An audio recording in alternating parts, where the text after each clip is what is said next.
This mom had the mental capacity of a 5-year-old, but every single day she'd wait at the village entrance for her son to come home from school. When her son spotted her, he'd deliberately keep his head down, terrified that his classmates would find out he had a mother with intellectual disabilities. He wouldn't dare get off the school bus until it reached a deserted area where no one could see him. Then he'd take the back roads through the fields, going the opposite direction from his mom to avoid being seen with her. His mother, thinking he was still on his way home, would sit at the intersection waiting until dark. When she finally got home, she'd find her son already fast asleep. She'd tenderly tuck him in, covering him with his blanket. Whenever she thought about how her son treated her, even with her limited understanding, this mother felt deeply hurt and sad. One day, she found a pair of shoes someone had thrown away. She was thrilled to bring them home for her son because his shoes were completely worn out with holes in the soles. Jack's torn-up shoes caught his classmate's attention. They were the exact same broken shoes this classmate had thrown away. The other kids' laughter cut through Jack like a knife, wounding his pride. In class, Jack tried to hide his feet behind his chair, but the harsh mockery from his classmates was unbearable.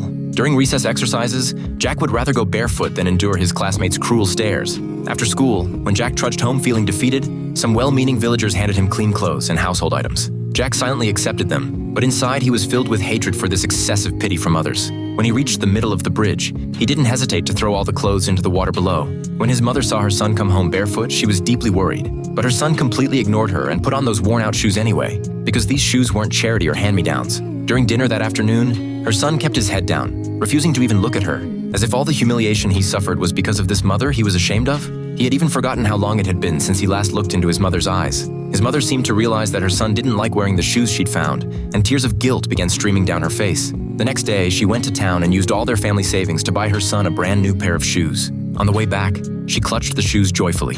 She went straight to the school with the new shoes, pressed her face against the window, and called out her son's name. Jack wished he could disappear into the ground. He pretended not to know his own mother until the teacher called his name. Only then did Jack reluctantly stand up and walk outside. In front of the teacher, his mother handed him the new shoes, but he was so embarrassed that he pushed her hands away. Laughter erupted from the classroom again. Furious with shame, her son turned and ran, ignoring the security guard's attempts to stop him as he bolted from the school.